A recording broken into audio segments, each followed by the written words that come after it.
पिछले एक साल में कोविड-19 से संबंधित इन्फेक्शन और रोगों ने विश्व के करोड़ों लोगों के ऊपर एक प्रभाव डाला है, जो कि पिछले 100 वर्षों में शायद ही किसी अन्य रोग की वजह से हुआ हो। कि व्यक्ति को कोविड के इन्फेक्शन की संभावना है तो कैसे आगे बढ़ा जाए?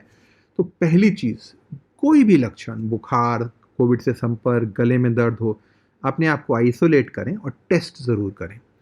टेस्ट अवॉइड करने के चक्कर में नहीं रहना चाहिए, क्योंकि उसके अपने बुरे प्रभाव होते हैं। यदि टेस्ट नेगेटिव है तब भी मान के चलना चाहिए कि बीमारी हो सकती है, तो अपने आप को आइसोलेट करें। ज़रूरत हो तो दोबारा टेस्ट करें या घर पे रहें। अगर सुधार हो गया है तो एक नॉर्मल आइसोलेशन के बाद आप मान सकते हैं कि आप ठीक हो गए। यदि टेस्ट आपका पॉजिटिव आया है या आप अभी उसका इंतज़ार कर रहे हैं, तो आपको अपने आइसोलेशन में जाना चाहिए, सपोर्टिव केयर, पानी पीना चाहिए, क्रोसिन, कैलपॉल, पैरासिटामोल लेना चाहिए और गंभीरता के लक्षणों को देखना चाहिए।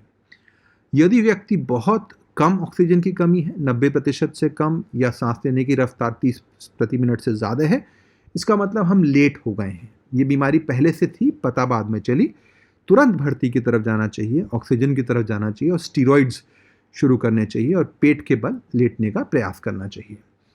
यदि ऑक्सीजनेशन 90 से 93% है, सांस 24 से ज़्यादा है, 30 से कम है, तो अभी हमें भर्ती की ज़रूरत है। स्टीरॉइड पे जाया जा सकता है ऐसी स्थिति पर, और पेट के बल लेटने कर ऑक्सीजन को बढ़ाया जाए। बहुत सावधानी रखने की ज़रूरत है इन दोनों परिस्थितियों में। यदि एक हल्की बीमारी लग रही है पर खतरे के लक्षण हैं, यानी 60 से अधिक उम्र है, रोग हैं, डायबिटीज़ है, liver disease, kidney disease, immunity, oxygen की कमी हो रही है, तो भर्ती के बारे में सोचें, स्टीरॉयड के बारे में सोचें।